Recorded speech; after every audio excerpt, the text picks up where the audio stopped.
Friends, ഞാനിന്ന് നിങ്ങൾക്ക് പരിചയപ്പെടുത്തുന്നത് വളരെ രുചികരവും അതുപോലെ തന്നെ ഹെൽത്തിയുമായിട്ടുള്ള ഒരു ഉപ്പുമാവിൻ്റെ റെസിപ്പിയെ കുറിച്ചിട്ടാണ്. റോൾഡ് ഓട്സ് വെച്ചിട്ടാണ് ഞാനത് പ്രിപ്പയർ ചെയ്തിരിക്കുന്നത്.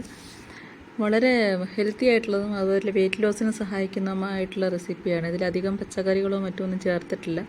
അതിന് വേണ്ടിയിട്ട് ആദ്യം വേണ്ടത് ചെറിയൊരു കപ്പ് ഓട്സ് എടുക്കുക. മീഡിയം ടു ലോ ഫ്ലെയിമിൽ നന്നായിട്ട് ചൂടാക്കുക. നമ്മൾ റവയൊക്കെ ഉപ്പുമാവിന് വേണ്ടി ചൂടാക്കുന്ന പോലെ തന്നെ ചൂടാക്കി ഒരു പാത്രത്തിലേക്ക് മാറ്റുക. അതിന് ശേഷം ഉപ്പുമാവിന് വേണ്ടിയിട്ട് നമ്മൾ തയ്യാറാക്കാൻ വേണ്ടി അതേ ഉരുളി തന്നെ അടുപ്പിൽ വെച്ചിട്ട് വെളിച്ചെണ്ണയാണ് യൂസ് ചെയ്യുന്നത്.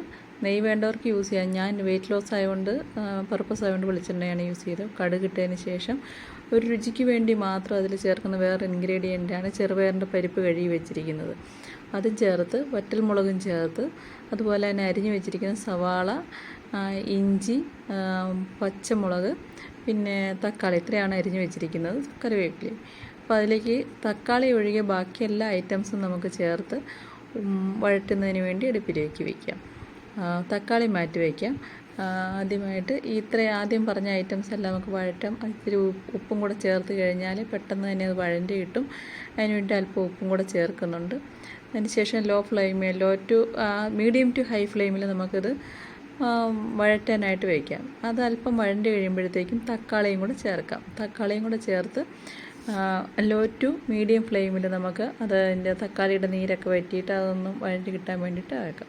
ഇതിന് ശേഷം ഒരു കളറിനും അതുപോലെ തന്നെ ടേസ്റ്റിനും വേണ്ടിയിട്ട് നമുക്ക് അല്പം മഞ്ഞൾപ്പൊടി മാത്രം ചേർത്ത് കൊടുത്തിട്ട് ഒന്നുകൂടെ വഴറ്റാം. എന്നിട്ട് സാധാരണ നമ്മൾ ഉപ്പുമാവിനൊക്കെ ചെയ്യുന്ന പോലെ തന്നെ ഇതൊരു ചെറിയ കപ്പ് ഓട്സ് ആയതുകൊണ്ട് തന്നെ ഒരു കുഞ്ഞി കപ്പ് വെള്ളമാണ് അതിനു വേണ്ടി യൂസ് ചെയ്തത്. അപ്പോൾ വെള്ളം നന്നായിട്ട് തിളച്ച് വരുമ്പോൾ നമ്മൾ സാധാരണ ഉപ്പുമാവിന് ചെയ്യുന്ന പോലെ തന്നെ ഒത്തിരി വെള്ളം ചേർക്കരുത്. ഓട്സ് ആയതുകൊണ്ട് കുഴഞ്ഞു പോകും. അതുകൊണ്ട് അതിലേക്ക് ഓട്സ് ചേർക്കുക. എന്നിട്ട് സാവധാനം ഇളക്കിയും കൊടുക്കുക. ഇളക്കി യോജിപ്പിച്ചിട്ട് നമുക്കൊരു മൂടി വെച്ച് വേവിക്കാനായിട്ട് വെക്കാം. ലോ ടു മീഡിയം ഫ്ലെയിമിലാണ് വെക്കേണ്ടത്. ഒത്തിരി ഫ്ലെയിം കൂടി പോകരുത്, അടിക്ക് പിടിക്കും.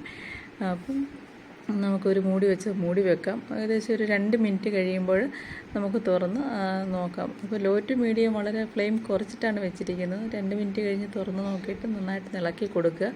നമ്മൾ വറുത്ത ഓട്സ് ആയതുകൊണ്ട് തന്നെ വേവുന്നതിന് ഒത്തിരി പാടൊന്നുമില്ല, പെട്ടെന്ന് തന്നെ വെന്ത് കിട്ടും. ഇളക്കിയിട്ട് അതിൽ വെള്ളം വറ്റുന്നതിന് വേണ്ടി ഒന്നും കൂടെ തവി വെച്ചൊന്ന് അമക്കിയൊക്കെ കൊടുത്തിട്ട് വയ്ക്കാം. വെച്ചതിന് ശേഷം 1 മിനിറ്റ് കൂടെ കഴിയുമ്പോഴത്തേക്ക് നന്നായിട്ട് ഇളക്കിയെടുത്ത് അതിനെ വെള്ളം വറ്റുന്നതിന് വേണ്ടിയിട്ട് ഇളക്കി പാകപ്പെടുത്തി തത്തി വയ്ക്കാം. അതിന് ശേഷം റെഡി ആയി കഴിയുന്നത് വളരെ സ്വാദിഷ്ടമാണ് കേട്ടോ. വളരെ രുചികരമാണ്. നമുക്ക് ബ്രേക്ക്ഫാസ്റ്റ് ആയിട്ട് കഴിക്കാം, അതുപോലെ തന്നെ ഡിന്നറായിട്ടും കഴിക്കാം. കുഴപ്പമൊന്നുമില്ല. വെയിറ്റ് ലോസ് പർപ്പസിനായിട്ട് വളരെ നല്ലതാണ്. അതിന് ശേഷം നമുക്ക് സെർവിങ് ഡിഷിലേക്ക് മാറ്റാം. പാത്രമെടുത്ത് സെർവിങ് ഡിഷിലേക്ക് മാറ്റാം. എപ്പോൾ വേണം. ഞാൻ ഡിന്നറിന് വേണ്ടിയിട്ടാണ്